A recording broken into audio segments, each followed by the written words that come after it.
कशा आहात तुम्ही? विशाखा निंबाळकर या चॅनलवरती तुमच्या सर्वांचं स्वागत आहे.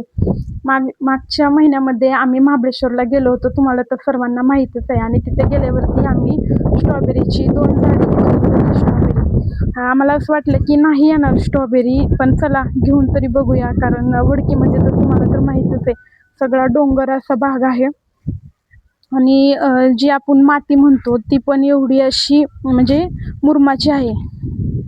आणि ह्याला स्ट्रॉबेरीला असं खूप गारवा लागतो ना, कारण महाबळेश्वर थंड हवेचं ठिकाण मानलं जातं. त्याच्यामुळे आम्हाला असं वाटलं की इथं स्ट्रॉबेरी नाही येऊ शकत.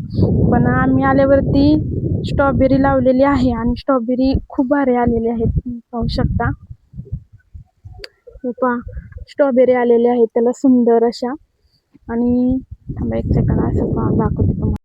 आणि आम्ही खूप सारं रोज पाणी घालत आहे, त्याच्यामुळे इथे गारवा निर्माण झालेला आहे. पाणी देऊन असं. आणि इथे बघा ही स्ट्रॉबेरी एक आलेली आहे, ह्या साईडला 2 आलेले आहे. ओके, इथे 2 आलेले आहेत आणि इथे 3 आलेले आहे.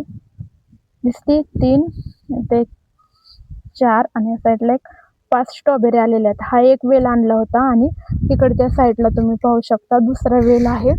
आणि दुसऱ्या वेलला सुद्धा हा वेल आहे ना थोडासा वाढत आहे. तुम्ही ह्या साईडला पाहू शकता, हा थोडासा वेल वाढत आहे.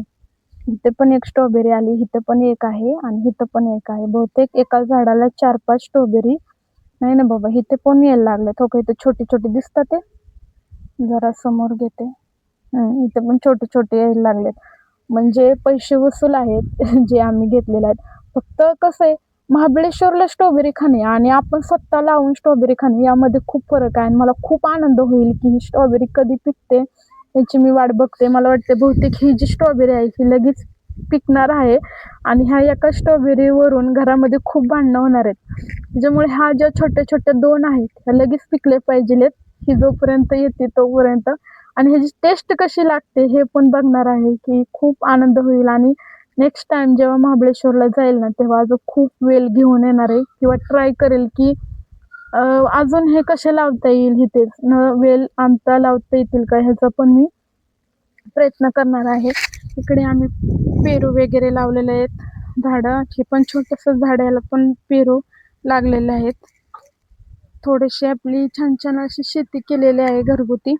इकडे आपले नाही का कलरचे जे बादल्या होत्या त्या बादल्यांमध्ये आळूची पानं लावलेली आहेत. हे पण छान आलेले आहेत आळूची पानं वड्या करण्यासाठी, ते सुद्धा उपयोगी पडतात. अजून थोडं थोडंसं तसं लावतोय, उगवतंय अजून. धन वगैरे टाकतोय, काय येईल ते येईल. झेंडूचं इथे एक झाड उगून आलेलं आहे. इथे एक घेवडा लावलेला आहे. स्ट्रॉबेरीच आहेत इथे 2, त्या मगाशी दाखवलेला. आणि इथे एक चिक्कूचं झाड आहे. आणि कलम केलेली झाड आहेत, त्याच्यामुळे लगेच फळ येते त्याला. तुम्ही पाहू शकता, ह्याला पण चिक्कू लागलेत आणि छान चिक्कू लागले. पेरू पण खूप मोठे होत चाललेले आहेत. म्हणजे हे पण कलम केलेले झाड आहे. आणि इथं चिनी गुलाबाचे झाड आहेत. ह्या पण खूप वेल, एक लावलं तरी वेल वाढत गेलेला आहे. पूर्ण इथं आंब्याचं झाड लावलेलं आहे. बहुतेक हा पुदिना आहे, मला पण सांगता येणार नाही. आणखी हा पण पुदिना आहे. आणि हे तर तुम्हाला माहितच आहे, नारळाचं झाड आहे. हे असं थोडंसं आपलं छोटंसं असं गार्डन केलेलं आहे. आय होप की तुम्हाला हे आवडेल.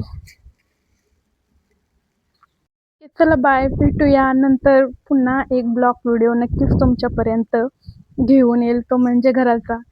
आय होप की बंगल्याचा व्हिडिओ मी अगोदर पाठवला होता जेव्हा वास्तुक शांतीच्या अगोदर. सध्या तरी आता घेतलेलाच नाही तो.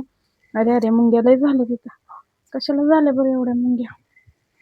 पण नेक्स्ट टाइम नक्कीच जे आपण फर्निचर बनवलंय पूर्ण फर्निचरचा नक्कीच तुम्हाला नंतर व्हिडिओ येईल. ठीक आहे, बाय.